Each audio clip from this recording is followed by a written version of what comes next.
Buenos días, doctor y compañeros. El día de hoy vamos a tratar tres temas, que es la glomerulosclerosis segmentaria y focal, la nefropatía por IgA y la nefropatía infiltrativa. Comenzaremos por la glomerulosclerosis focal y segmentaria. Siguiente, por favor.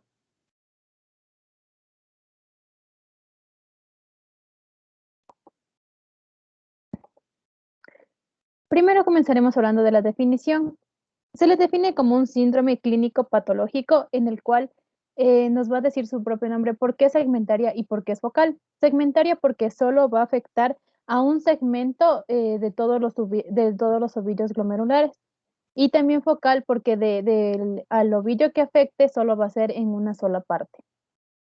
Esto se lo denomina también lo que nosotros vamos a observar en esta glomerulosclerosis, son cicatrices glomerulares segmentarias en algunos de los glomérulos, no en todos los glomérulos del riñón.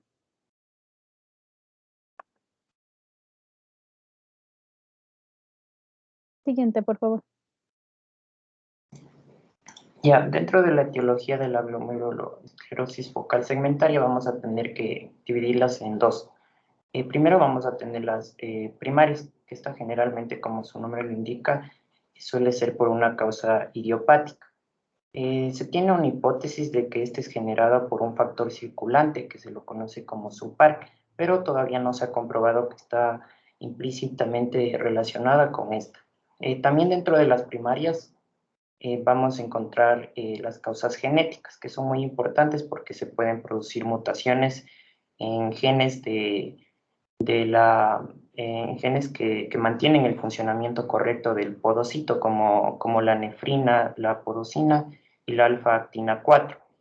Estas, al ser genéticas, generalmente se presentan a la infancia. En cambio, vamos a tener las causas secundarias, que generalmente esta ya es una lesión histológica inespecífica, entonces esta va a ser causada por otro tipo de patologías. Entonces aquí podemos tener formas colapsantes producidas por infecciones del VIH, del parvovirus y del citomegalovirus. También podemos encontrar que este se puede producir por tóxicos y fármacos como la heroína, el litio y el uso de esteroides anabólicos. Otra de las causas es una hiperfiltración que generalmente se produce como una respuesta adaptativa a la misma patología. Y aquí debemos de dividirla en dos. Se produce por una reducción de la masa renal, como en una agenesia renal, un riñón hipoplásico, un reflujo vesicoureteral. Y también se puede producir por una masa renal normal en casos de obesidad, hipertensión y diabetes.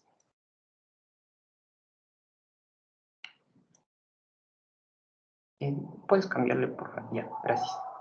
Entonces, en etiología lo más importante que se deben de acordar es que siempre se le va a dividir en causas primarias y secundarias. Las causas que más se presentan en esta glomerulosclerosis va a ser por infecciones del VIH, por las inyecciones intravenosas de la heroína y generalmente también es una causa frecuente de la obesidad. Siguiente, por favor. En cuanto a la fisiopatología, como ya mencioné, vamos a comenzar hablando de las formas idiopáticas por las que se va a dar esta glomerulosclerosis. Una de ellas es la lesión irreversible. Esto va a afectar directamente a los podocitos que, como podemos observar en la imagen, son los que se encuentran en la parte interna. Entonces, se van a ver afectados directamente una lesión a estos podocitos. Estas células del epitelio visceral van a verse afectadas por factor circulante, que aún no se reconoce si es tal vez anticuerpos, puede también ser la exposición al SUPAR, que era lo que nos estaba mencionando nuestro compañero, el cual se refiere al receptor activador de plasminógeno de tipo uroquinasa, y este, al encontrarse en niveles elevados, puede activar la beta 3 integrinas de los podocitos, lo cual va a causar que se produzca una fusión pedicelar difusa y aparición del síndrome nefrótico, que es característico en esta glomerulosclerosis. Otra característica importante es también que en varias biopsias se habían encontrado microRNA 193A elevados, por lo cual también se tiende a tener este como una posible causa. Y también la interacción entre la talina y la beta-1 integrina podocitaria puede producir también una de las causas de esta enfermedad. Siguiente, por favor.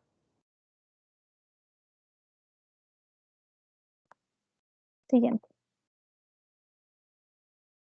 Otra de las formas que pueden ser causas de esta enfermedad es la forma secundaria no genética, lo cual se puede dar por efectos tóxicos directo al podocito. También se menciona que se puede dar por virus sin descartar la intervención de citoquinas. Entonces, ¿cómo se va a dar esta esclerosis? Primero, al existir un aumento del filtrado glomerular, va a darse una hipertrofia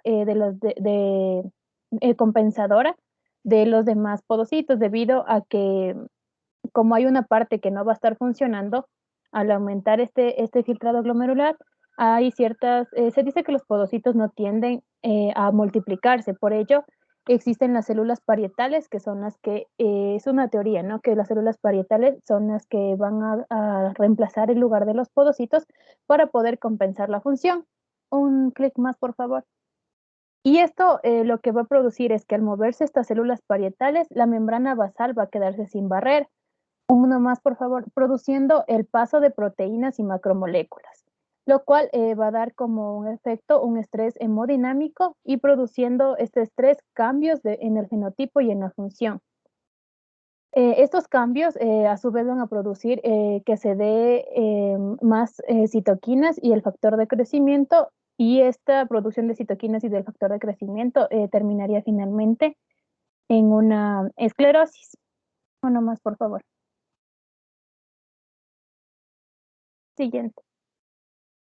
Una de las características es la hiperfiltración. Esto se va a dar generalmente por una vasodilatación del anterior aferente glomerular, lo cual al darse esta vasodilatación va a haber una hiperfusión y un aumento del filtrado glomerular, reduciendo de esta manera, esto generalmente esta hiperfiltración se va a dar cuando, como decimos, hay ciertas partes que van a estar afectadas. Entonces, como no va a haber filtración aquí, va a haberse hiperfiltración en otros glomérulos. Entonces, esto se va a dar por una reducción del número de nefronas funcionales y también puede darse la hiperfiltración al adaptar otras nefronas que son las que no van a estar trabajando. Entonces, se va a dar esta hiperfiltración compensadora.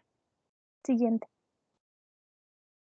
Una de las características que nosotros debemos tener en cuanto a la reducción de la masa renal es la edad de inicio, si es que tal vez se dio desde el nacimiento o si ya se dio en una edad más avanzada, el estado del parénquima, cómo se encuentra esta reducción de la masa renal y también qué tanto se ha perdido de la masa renal. Siguiente, por favor. Ya, dentro de las manifestaciones clínicas, como bien les dije al inicio, es importante que lo llevamos en las primarias y en las secundarias. Las primarias, como bien les dije, suelen tener un componente genético o idiopáticas, entonces su inicio es habitualmente agudo, por lo que se suele presentar de manera inmediata, con un síndrome nefrótico severo que se presenta a partir de la infancia, como bien les dije, con una proteinuria. También esta se suele acompañar de una hematuria microscópica. En cambio, las causas secundarias se suelen diferenciar de las primarias porque estas no suelen cursar con un síndrome nefrótico como tal, sino presentan una proteinuria aislada, pero este va a ser es una progresión lenta que se presenta a lo largo de los años, que es lo que le diferencia de las primarias. Y estas también van a estar asociadas a la hipertensión arterial y a la obesidad. Siguiente, por favor. En cuanto al diagnóstico, la glomerulosclerosis puede asociarse en el 45 al 65% de casos a la hipertensión, de un 30 al 50% puede tener hematuria y también con insuficiencia renal del 25 al 50%. En cuanto a los exámenes que nosotros podemos realizar para poder diagnosticar esta glomerulosclerosis, el diagnóstico de certeza es la biopsia renal, pero antes de ello podríamos realizar análisis de orina, también para medir el nitrógeno ureico en sangre, de creatinina sérica y la excreción de proteínas de orina en 24 horas. Siguiente, por favor. En cuanto a la biopsia renal, a breves rasgos podemos saber que vamos a ver una hialinización focal y segmentaria, es decir, en una sola parte de los glomérulos y no en todos. También aquí se puede observar depósitos de IgM y del complemento C3. Esto podemos observarlo mediante inmunotinción. Siguiente, por favor. Entonces, en esta imagen nosotros podemos observar cómo se vería mediante una inmunotinción una sola parte del glomérulo, como podemos observar aquí, se ve de parte azul. Entonces, esta parte sería la que se va a ver afectada, no todo el glomérulo, sino solo una parte, por ello viene su nombre. Siguiente, por favor.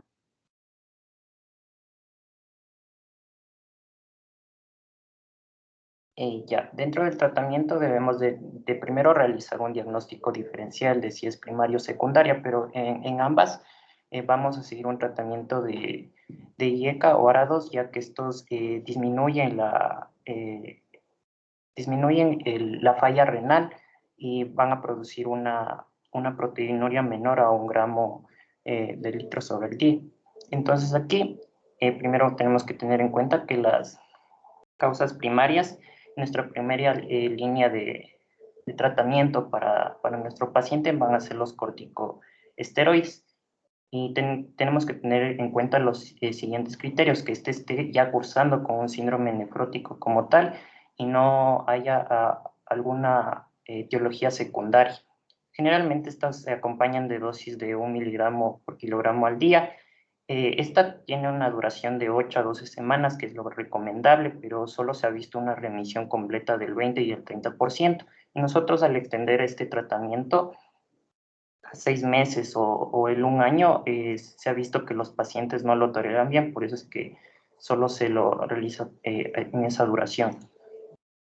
En nuestra segunda línea de uso, para estas causas primarias van a ser los inhibidores de la calcineurina, en el que podemos encontrar la ciclosporina y la tacrolimus.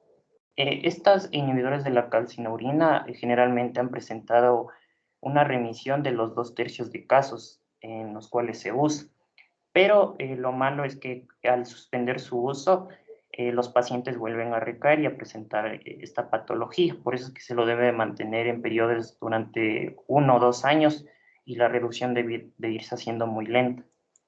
Y en casos de córticos resistentes o que no responden a la calcineurina, se puede usar micofenolato o rituximab, pero estos no han tenido muchos ensayos clínicos que nos demuestren una eficacia.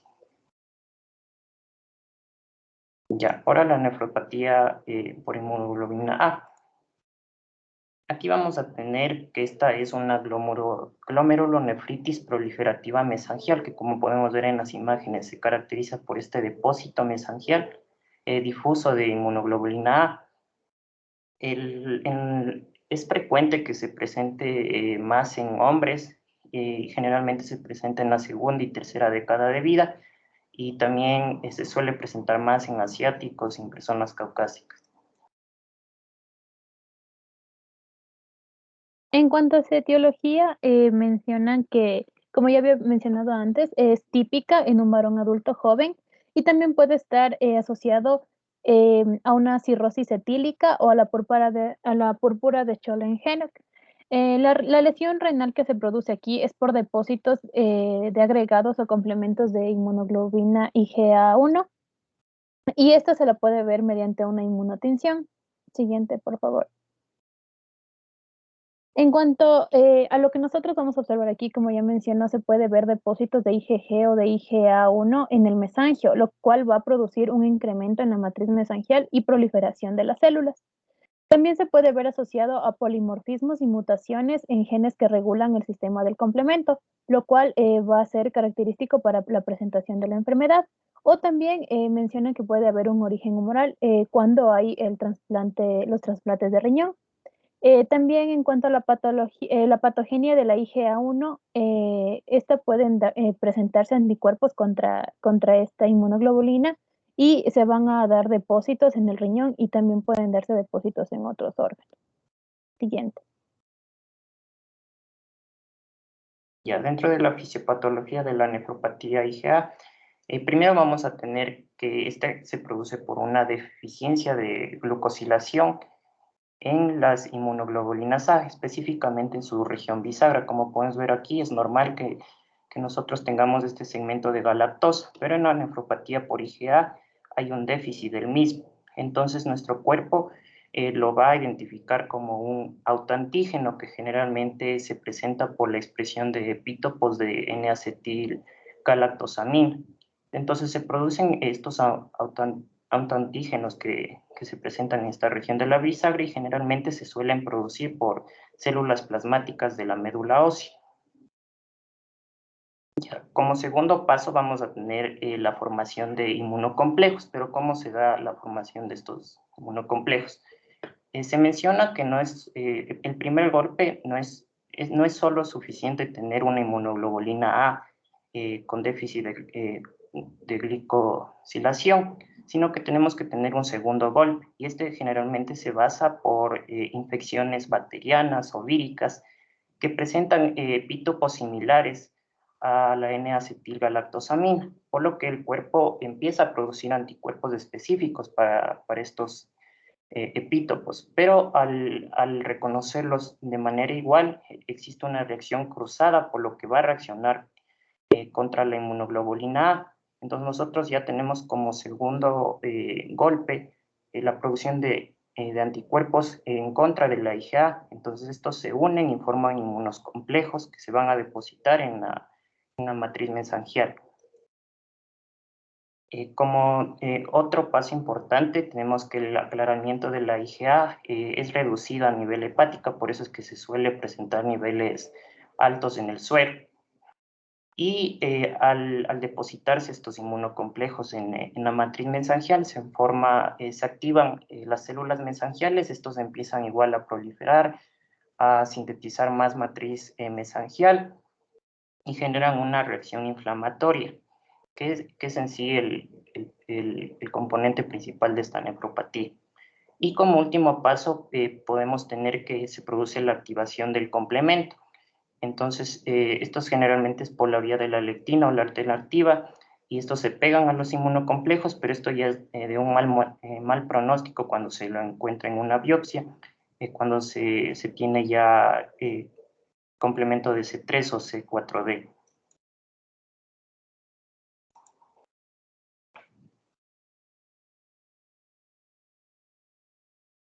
Dentro de las manifestaciones clínicas, en niños y adolescentes, nosotros podríamos observar una hematuria macroscópica, y en cuanto a adultos, esta va a estar relacionado y característico en ellos alteraciones urinarias que sean asintomáticas, con hipertensión arterial y también con insuficiencia renal.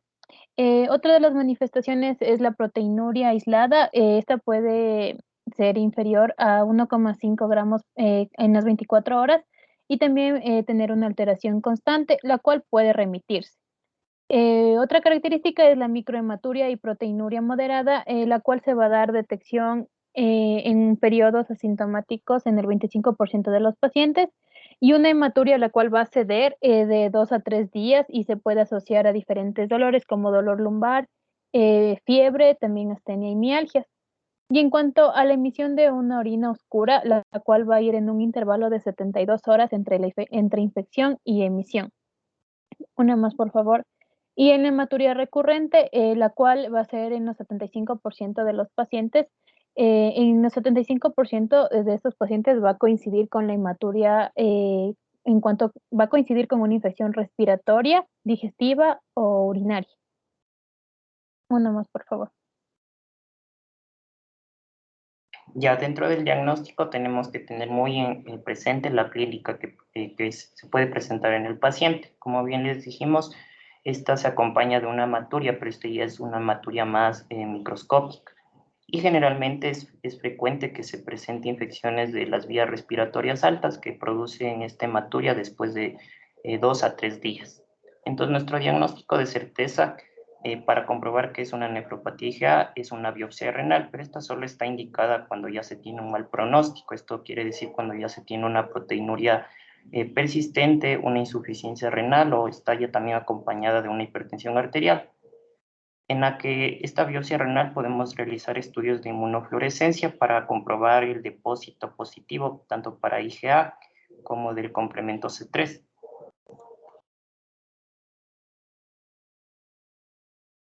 Dentro del tratamiento se escogen los IECA y los ARA-2.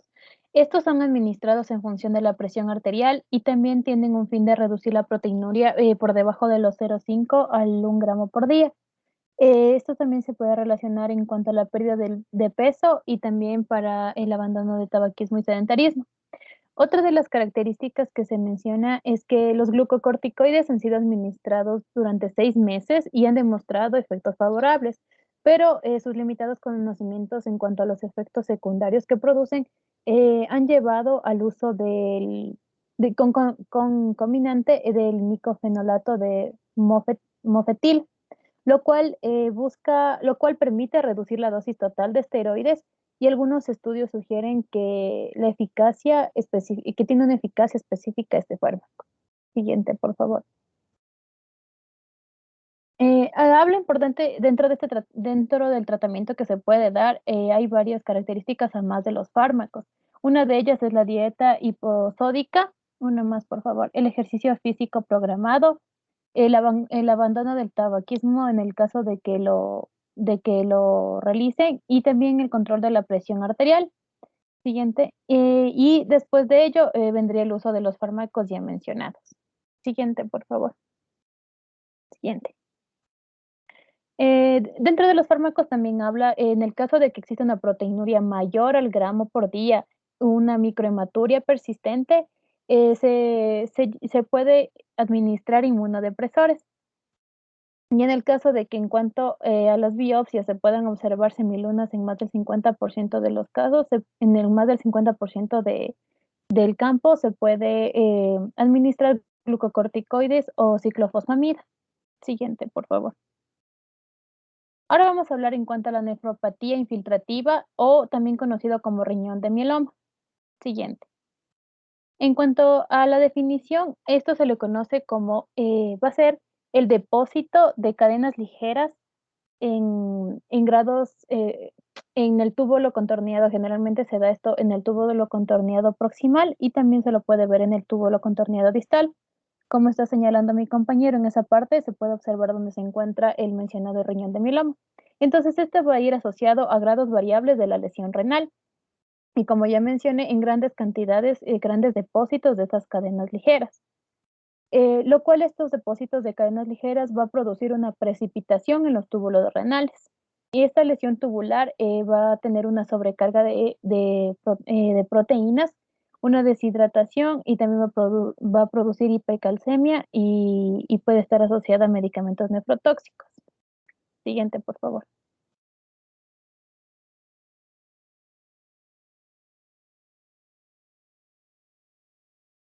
En cuanto a la fisiopatología, las cadenas ligeras generalmente se producen en 0,9 gramos por día y son de rápida eliminación, pero en este caso lo que produce es que no se van a eliminar rápidamente, sino se van a depositar en diferentes partes del glomérulo. Entonces, el catabolismo que generalmente se da de estas cadenas ligeras es por receptores que se encuentran en el túbulo proximal, pero estos también se pueden unir a las Tam-Horsfall, produciendo una precipitación en los túbulos y también aumentando el ácido de la nefrona aristal y el cloruro de sodio. Siguiente, por favor. Entonces, en esta nefropatía vamos a encontrar cilindros intratubulares, que quiere decir van a estar dentro de los túbulos, produciendo una obstrucción y una extravasación al intersticio, lo cual va a dar como una consecuencia el cambio del fenotipo de las células del túbulo, produciendo que se dé obstrucción en la luz.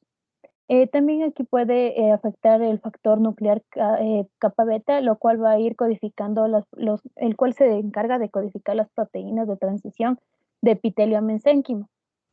Y también se ve una relación en cuanto a la síntesis del factor TGF beta, lo cual va a producir factores profibróticos. Siguiente, por favor.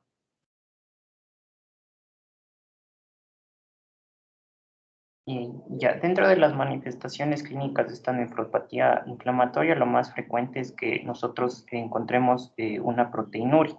Este se va igual a acompañar de un dolor óseo generalizado con una anemia grave, a ser un tipo de múltiple de mieloma. También se suele acompañar de una hipercalcemia, una hiponatremia y se suele adquirir un síndrome de Fanconi. Siguiente, por favor. En cuanto al diagnóstico, Cuando hay un incremento de la concentración de creatinina de 1 a 3 meses, esto va a ser una sospecha en las personas mayores de 40 años. También el diagnóstico presuntivo puede ser en la presencia de cadenas ligeras libres mayores así a 1500 miligramos por litro y una excreción urinaria baja en albúmina.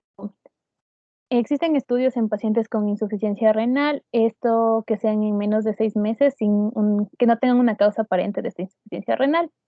Y en cuanto al diagnóstico definitivo, es la biopsia renal. Uno más, por favor. Ya, entonces estos son ciertos parámetros que nosotros podemos seguir para el diagnóstico de esta patología y es en cuanto a la cuantificación de proteínas en orina en las 24 horas, electroforesis e inmunofijación de proteínas en orina y también electroforesis e inmunofijación sérica. Y también la presencia de las cadenas ligeras, que es de la característica es la acumulación característica en esta patología. Siguiente, por favor. Ya, dentro del tratamiento tenemos que tomar en cuenta que las condiciones en las que llega nuestro paciente. Debemos de realizar una hidratación agresiva para mantener volúmenes urinarios mayores a los 3 mililitros. También es importante, como bien les dije, suele tener hipercalcemia, por lo que se suele recomendar el uso de bifosfonatos. Pero estos debemos de tener cuidado en casos de insuficiencia renal crónica porque suele ser nefrotóxico. También debemos en estos pacientes evitar cualquier uso de AINES y de diuréticos de asa como la furosemida porque aumentan la formación de estos cilindros de cadenas ligeras. También se puede realizar plasmaféresis, pero este no ha tenido una eficacia tan comprobada y suelen ser de duraciones un poco más cortas, por lo que se suele recomendar realizar hemodiálisis como una alternativa de la plasmaféresis y se pueden realizar una mejor filtración de la sangre para remover estos cilindros. Como otra alternativa también podemos tener la utilización de agentes quimioterapéuticos como la talidomida y el bortezomib. El bortezomib es un inhibidor de proteasoma, por lo que se ha comprobado que tiene una eficacia al reducir las cadenas ligeras circulantes porque este inhibe las vías dependientes del NF-kappa beta, entonces se suele recomendar este como fármaco de elección. Esa ha sido toda nuestra exposición. Muchas gracias.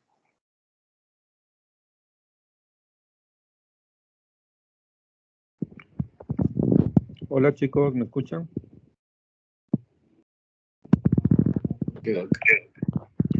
Bueno, comentarios de esta parte. Como ustedes pueden ver, para muchas de las enfermedades renales es necesario para tener un diagnóstico definitivo una biopsia de riñón. Hay veces en las que el paciente solo viene porque está hinchado, porque está edematoso, le hace los exámenes, bueno, tiene derrames pleurales, pericárdicos, ascitis, todo tiene signos de retención, con importante proteinuria en orina y hasta ahí puede llegar en el mejor de los casos.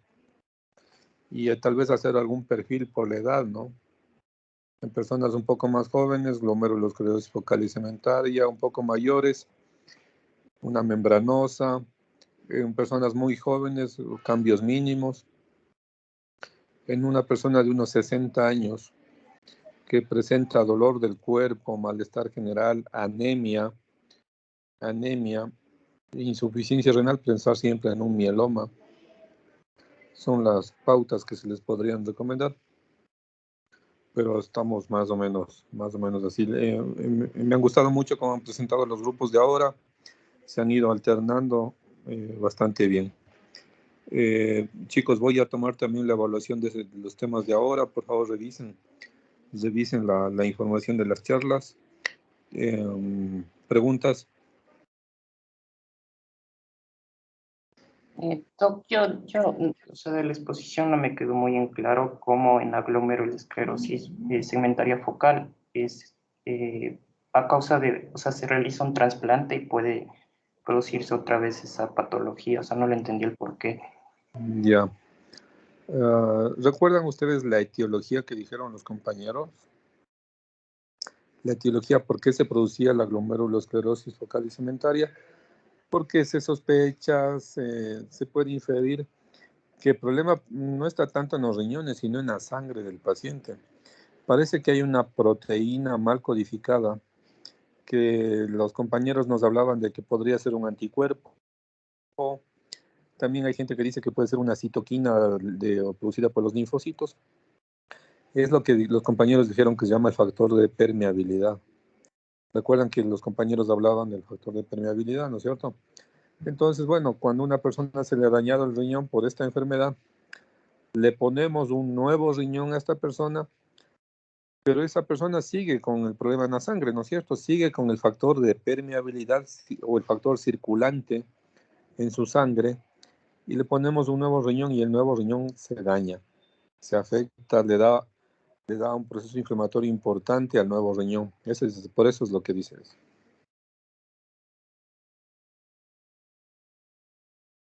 No sé si quedó claro. Sí, Doc, muchas gracias. Tal vez alguna otra pregunta, chicos.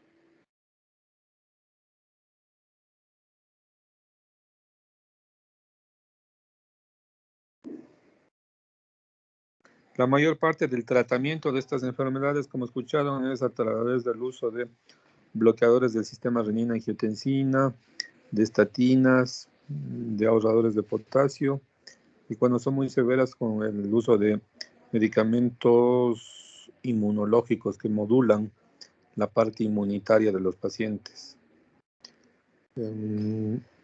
Pues si no tienen más preguntas, pues que les vaya muy bien en su evaluación, nos estaremos conversando. Hasta luego, Doc. Gracias. Hasta luego. Que les vaya muy bien, chicos. Hasta luego.